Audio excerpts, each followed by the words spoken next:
Hey, Raider, this is Centaur here, and today we are continuing Germany Week by talking about Goliaths, a very unique anti-tank, more on that later, team weapon that is available to the Germans, and we're going to take a look at how good they are in 3rd edition. Now, it is worth noting that we have a decent bit of data from 2nd edition that is readily available to us. That data indicates people did not take these. Okay. They did get something of a points reduction going into 3rd edition. Otherwise, the rules remain basically the same for them. And most everything about them has not changed within the context of the greater overarching rules changes that happened to 3rd edition. I still think there's a reason why we don't tend to see them all that much, and more on that below. But just suffice it to say, at least for now, I don't think I'm going to go out and buy STL files or German support teams or another box of Pioneers to get more than the one that I already own in my collection. And I confess, I picked up that one because it just came as part of the Pioneers box, and I was actually buying that box for the flamethrowers. I was not buying it for the Goliath. But more on that as we get into the math. So, again, we're going to look at this the way that we've been looking at all of these things, right? We're going to look at range and rate of fire. We're going to look at opportunity cost, how you can better maximize these guys within your army. Look at pin generation capability, damage, potential, both for the mine itself as well as for the infantry, because the infantry do all still have anti-tank grenades and they do all still have rifles. So like they do still do things for you after the mine has been removed. We'll look at them from an objective holding and taking potential, as we've been doing for infantry-related sections, as opposed to artillery. Artillery, we didn't really look at objective taking, but we will take an examination of them there. We'll look at target prioritization, as well as some of the changes that I would recommend. So to start off with, I have copied over what it looked like in the Armies of Germany 2nd edition book. You will find this on page 34. And I did have to kind of shift around my template a bit in order to make it a little larger and easier to read. I hate shifting my templates, but I did that because I did want to make it a little easier for you. So here you go. Suffice it to say, in 2nd edition, it had an 18-inch range, which you can see there in the first big paragraph in the special rules section. And it was measured, 18 inches from the unit. It had one attack because it explodes once it's fired off, and so it is also a one-shot weapon. It does ignore standard hit rules, so things like pin modifiers, no penalties. Moving and shooting, no penalties. More on that a little bit later. If you were down to one man, there's no team special rule, so there's no -1 to hit for that as well. You are always hitting on just whatever the chart says, which is nice. You do have 3 riflemen, and they do still have rifles, so they do still have weapons after that. You can take a submachine gun on the NCO. You also have anti-tank grenades automatically built into this. So you still have both tank hunters, which is kind of interesting and fun. Yay, when you don't have to worry about tests. And technically the ability to try to blow up armor, even fully buttoned up armor after the mine is gone. None of this core aspect, the chart, the rules regarding how it works, the range on it, none of that has changed going into 3rd edition. Okay? It does have the limitations you can only target stationary vehicles, so it can't have a run or an advance order, which means if you do shoot at an armored vehicle that has already activated and has a run or advance order, and you hit it and you damage it and you assign it a down order because of the damage result, they are no longer a moving vehicle. They are now a stationary vehicle, which means you can then hit it with a Goliath, okay? You can also use it instead against a unit that is in a building. Now, obviously, the unit has to be able to see the unit that's in the building in order to use this. So you can't like hide behind a corner, send the Goliath out, and then have it go rushing toward the building or anything like that. Okay, you do have to actually be able to see it, similar to how like Soviet dog mine teams have to work and stuff like that. But you can use it against a building. It does also specify that if a unit has the Recce special rule, it will automatically cause a misresult. It just automatically results in a 1 to 4, which is interesting because technically this means that if the Recce vehicle were to react to the Goliath attack by moving closer to the unit,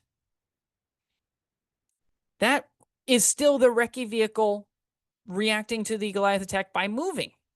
So if you were trying to say, fire at an armored vehicle and you're shooting at it effectively because it mentions you fire as normal. So this is treated basically like a shooting attack effectively, except that it's kind of not. It's kind of an assault maneuver and things like that. Except it isn't, because you can't reactive fire to the unit when that happens. Like it's one of those murky areas that we've been getting into recently. But in this case, technically, even if the recce vehicle were to move from, say, I don't know, behind a wooden fence that would give it soft cover, and it recce's over that behind a stone fence that the Goliath team is literally hiding behind, you still automatically miss. I don't know how that works, but that is what it is. That is technically how the rule is written. They just have to declare a recce maneuver. So I guess, beyond 6 inches of you probably, because I don't think you can react if they're within 6 inches. But as long as they can react with a recce, they can move 1 inch to the left and you would miss. Okay? This is going to cause problems later when we look at opportunity costs if you get ready. Okay? But just know that that's one of the rules. But also, as far as I can tell, there's nothing that says you can't advance and then release the Goliath, because the text of the wording there states that Goliaths are fired as normal, except that instead of rolling to hit, roll in the following chart. What it doesn't state is on a fire order, roll in the following chart. Right? So as far as I can tell, you could hide the Goliath behind a building and then send the unit out 6 inches on an advance order and start activating the joystick and tell the Goliath to go forward and then press the button for detonation that will cause it to detonate. Far as I can tell, that is technically legal. So that's great. Know that that's something that's in your arsenal, and you wouldn't suffer a -1 to the roll for having advanced, moved, and then shot, because instead of normally rolling, firing as normal, the exception is instead of rolling to hit, roll in the following chart. And the chart is not affected by things like pins, being down to only 1 man, moving and shooting, things like that. It doesn't apply to those, which is nice. Looking at the opportunity cost, you have a very expensive one-shot weapon in 2nd edition. When you factor out the cost that you paid for everything else, it comes out to a 24-point one-shot weapon, which is a lot. In 3rd edition, the cost gets better, because now instead of being 60 points regular, we're starting at 50 points regular, which means that assuming you're paying for 30 points worth of men, you're paying for 6 points worth of AT grenades, you're looking at 14 points for a one-shot weapon, which is still expensive, right? I mean, that's on par with a Panzerfaust, except that a Panzerfaust admittedly is only pen +6 instead of pen +7, but at the same time, its starting hitting on a 4 only goes to 5s if you have, pins or you move and shoot. But if you move and shoot with a Panzerfaust, you might get to point blank range, at which point now you're back down to 3s, right? So like on balance, you're probably going to be closer to 4s to hit, and you're going to have a better chance with that one-shot weapon than you are with the Goliath. Now, you'll notice that in 3rd edition, as we look through this big wall of text, there is one thing that is not mentioned, which didn't have to be mentioned in the 2nd edition one because of how hit modifiers worked and just rolling on a chart. And that is, it doesn't state here that it ignores cover. Look at that. Just reading it aloud, this is a remote operated mine. It counts as just a marker. It's treated as a one-shot weapon with range of 18 inches. Goliaths can only target stationary vehicles or a unit inside a building. They're fired as normal, except that instead of rolling to hit, you roll on the chart. Note that if a recce vehicle reacts to the Goliath attack moving, the mine automatically scores a result of 1 to 4. And then we have dice effect, which is the exact same as the other version, right? And it just tells us on a 1 through 4, the Goliath breaks down, damaged prematurely, is removed and has no effect. On a 5 through 6, the Goliath reaches the target, detonates, and it talks about pen +7, or if it's inside of a building, it's the equivalent of a heavy howitzer. Reminder that an explosion scores a hit of 12 or more hits, it brings the entire building, killing everyone inside. There is no discussion here about cover saves being ignored. So as far as I can tell, it does not ignore cover saves, which is problematic, because that means that a tank that's in a ruin or a tank in a forest has just as good a chance, if not a better chance, of blocking your attack as you do of hitting with this thing, which is problematic. In addition, just the whole mechanic behind it, you get one chance, right? One-shot weapon, guaranteed to be a 5+. This isn't improved by veterancy. It isn't improved by range. It's just always on a 5+. Limited range of targets. You can't even hit every single vehicle. If a vehicle advances and moves a total of 1 inch, it's immune from this thing, right? Just all of it. There's just so many reasons to pass over it in German lists. And it gets even worse because of the fact that you can only take this as an engineering platoon option, right? Per the errata, because in the original book, it didn't even say how you could field this thing. You can only take this as the non-mandatory engineer platoon infantry sections in your engineering platoon, which means one, you're limited to a max of 2 of them in any engineering platoon. But 2 and more than that, it means you have to take a minimum of at least 20 points worth of platoon commander officer tax, plus an additional at least 2 5-man 70-point pioneer sections minimum in order to take these, right? You might, I think there might be an engineer platoon section that's regular, question mark. But even then, I mean, you're talking almost 150 points worth of tax, and none of the minimums that I've stated here include things like flamethrowers or submachine guns. This is literally just 5 dudes with rifles who happen to be really good at disassembling people's fortifications and assaulting people past fortifications. That's all it is. Which is not typically why you take engineers. You typically take them for flamethrowers, especially if it's an army like Germany, which gets access to flamethrowers. Okay, so it's not even just a 50-point weapon. It's a 50-point weapon after you've already spent at least 160 points to get to the point where you can use the weapon, which is problematic, right? And so because of that, I think it's fair to say there's a reason why we're seeing people pass it over in second edition when they had really limited anti-tank options already as it was. You know, you only could take 1 in a generic enforced platoon. Most people only allowed you to take 1 platoon at a tournament. And then in third edition, even though, yes, you can technically take more, you can't take many more. And you have to pay an awful lot of points just to get to it. And that's problematic. So toward that end, as we look at pin generation, what did the pin situation look like? Well, in second edition, you could typically get roughly 2 to 3 pins per game from this unit, but that's only because maybe you hit with the Goliath mine. Mostly it's that you were shooting at stuff with rifles. And if you were really clever on how you used it, it was going to be like 3s, 4s for being at long range, maybe 5s or 6s for cover. So you had about a 50-50 chance of getting at least 1 hit, which would be at least 1 pin. You wouldn't actually remove anything, but at least you generate some pins. So I'm being very generous in my assessment of what this could end up being. But I'm going to say you're paying roughly 20 to 30 points per pin, which is really, really bad, especially since those are not actually against armored vehicles, right? Those are against maybe open-topped armored vehicles, but mostly infantry. And if you're paying 20 to 30 points per pin to pin infantry, you're overpaying, okay? From a third edition perspective, again, you're looking at close to 3 pins per game, but that's again because of the fact that these guys all have rifles. Okay, so you're looking about 17 points per pin because it's down to 50 points regular instead of 60 points regular, which again is dramatically overpaying for the pins that you're generating, right? I mean, you'll actually do better pin generation, ironically, off of like a light anti-tank gun than you will off of these. And the simple reason for that is because the light anti-tank gun is going to hit about 3 to 4 times per game instead of hitting like 2 to 3 times per game. So toward that end, I mean, I think if you're purely looking at it from a pin generation standpoint, this is an extremely expensive multiple small unit approach that like can technically damage armor, but typically doesn't, right? I mean, at a point, you might as well spend maybe 20 more points and just take a Panzerschreck, right? Even just from a pin generating standpoint, because a Panzerschreck at least will probably be hitting on close to 4s. 4s or 5s instead of a guaranteed one-shot 5, and then from there, it's just rifles trying to shoot at stuff, right? So even from a pin generation standpoint, it's difficult, even with the lower cost, to try to justify this thing. And damage potential is also not great. And the simple reason for that is because when you're starting at a 5+ to hit maximum, right? Like that's the best you can do is a 5+ to hit. The best you can even do on the chart is a 33%, right? And that would be if a 5+ to hit was an automatic wound, right? If you didn't have to roll for damage, you were just automatically going straight to the damage chart, then you'd be good. But in this case, even against a damage value 9 vehicle, you're glancing on a 2+, right?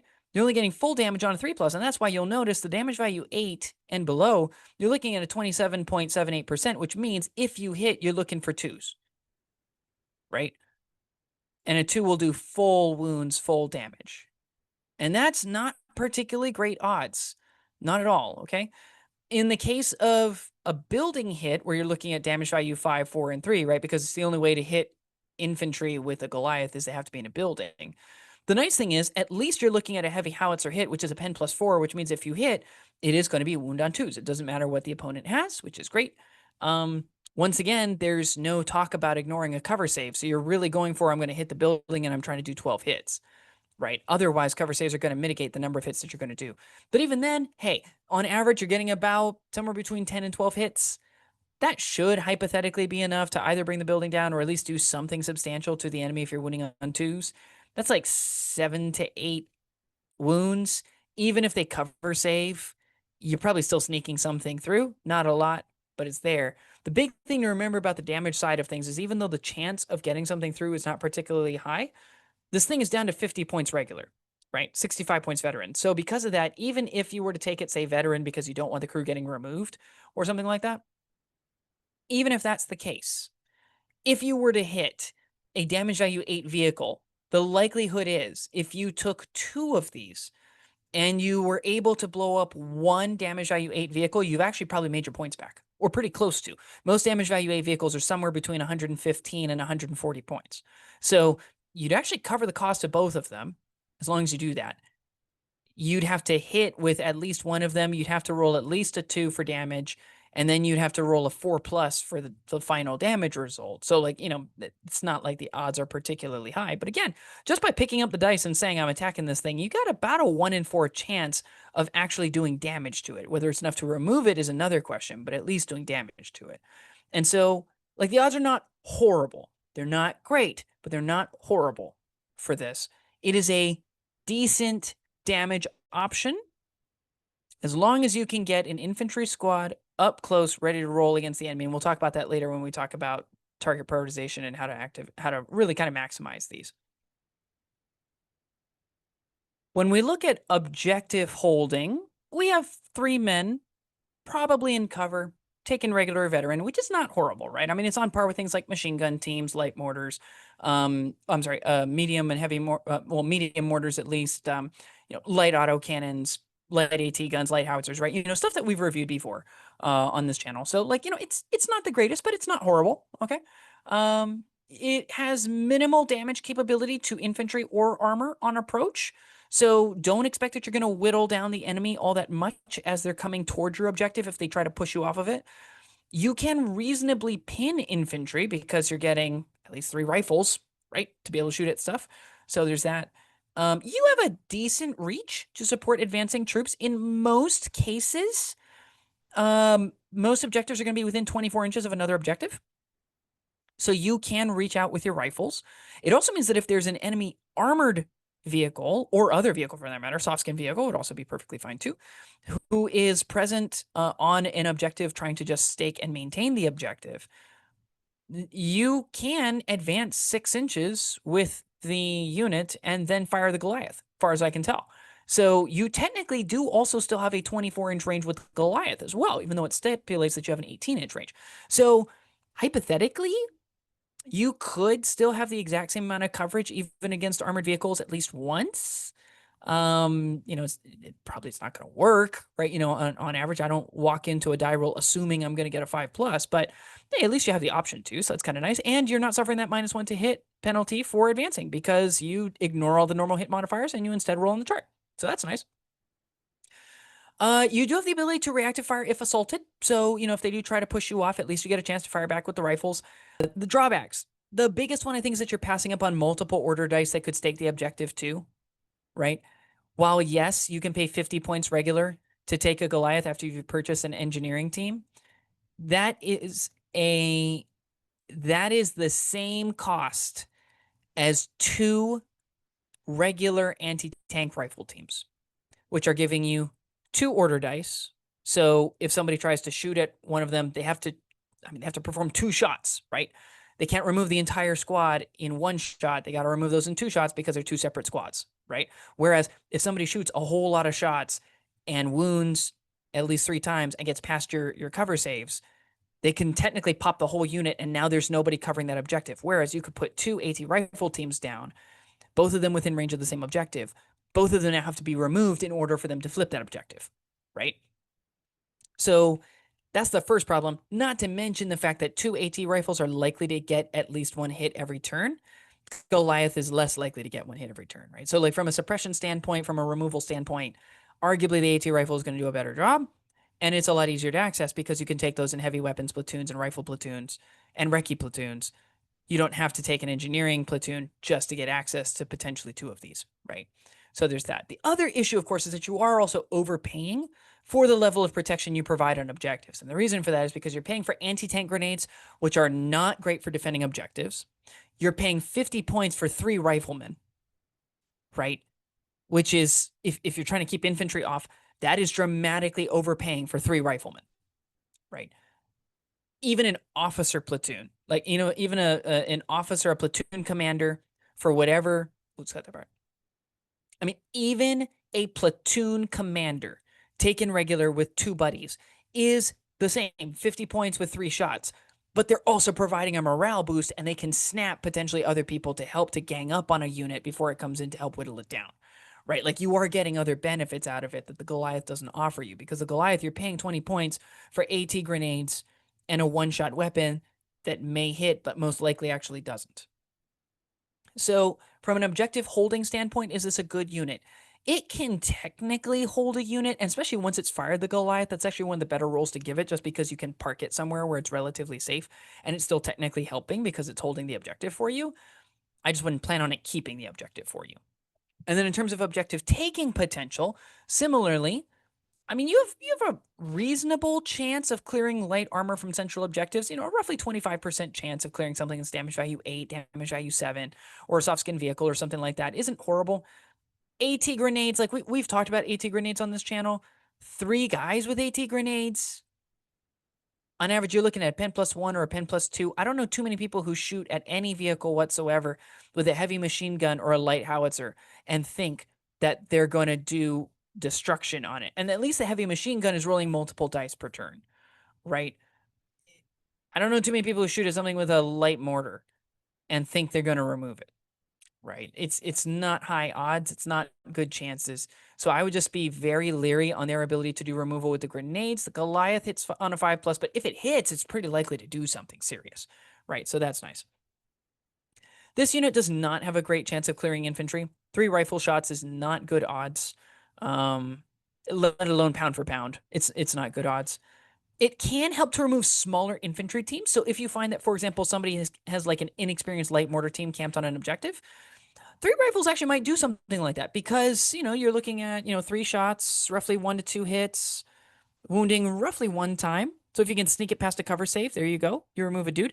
And against a 2-man team, you only got to remove 1, because on the 1, then you're triggering a morale check, right? And maybe you get them off, right? So it doesn't, it's not like the greatest odds, but it isn't horrible. If you can catch like a 1-man platoon commander who's trying to hold an objective as a ditch effort, if you can catch like a light mortar team or an AT rifle team or something like that, like, it's not horrible. Heck, shooting at like a bazooka or a Panzerschreck team could actually be really decent with this, because, again, they're still only 2-man teams, typically taken regular because of the cost. It's not horrible.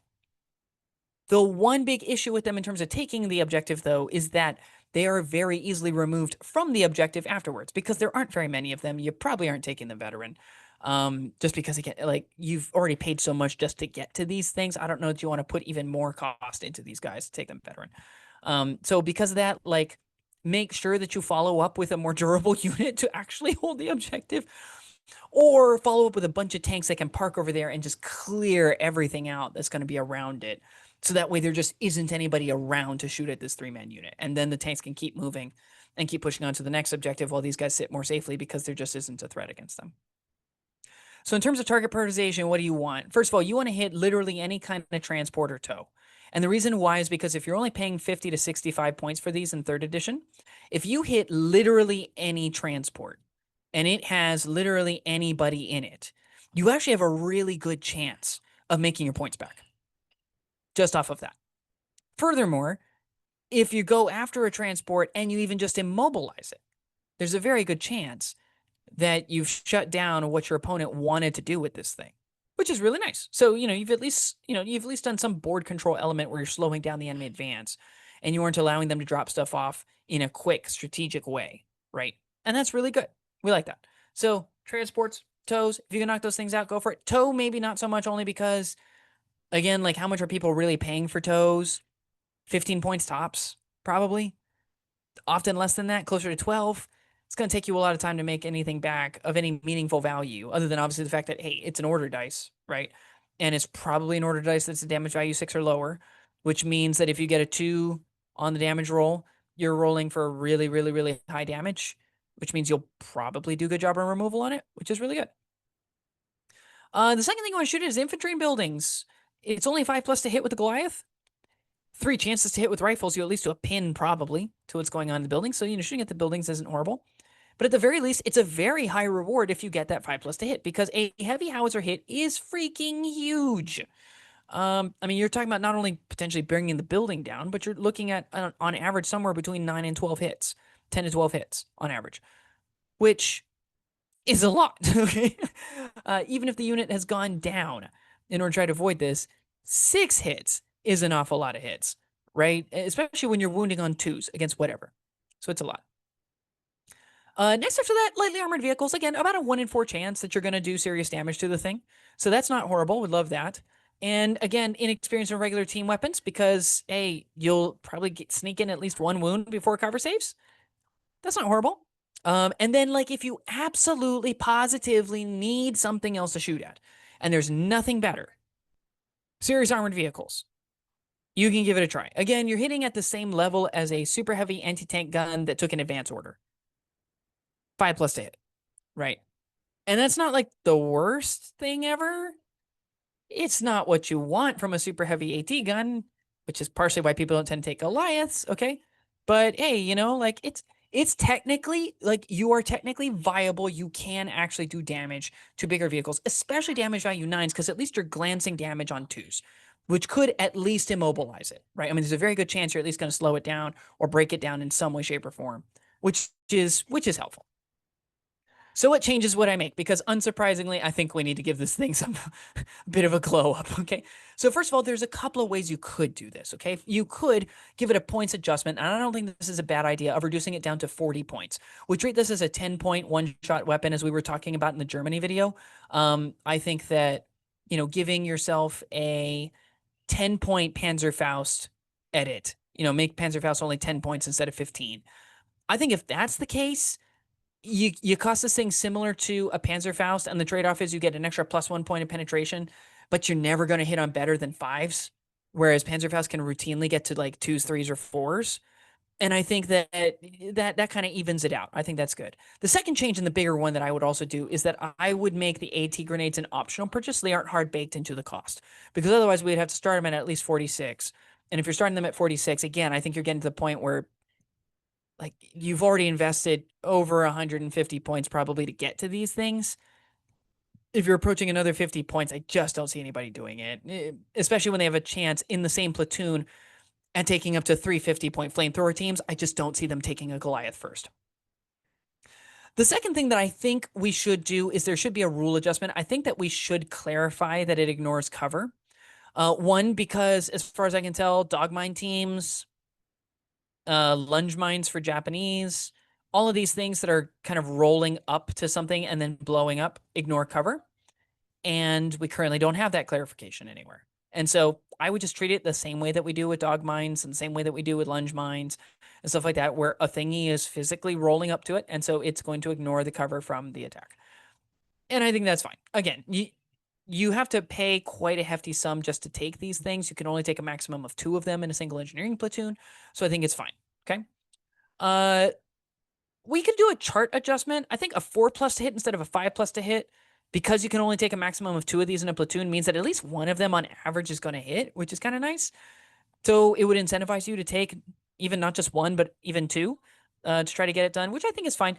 If you want to leave it at 50 points regular, 65 points veteran, I think you could even potentially get away with a 3+ to hit, ignoring cover, because then it's on par with it's effectively a one-shot light AT gun, right? Which is also 50 points regular. It's also 3+ to hit.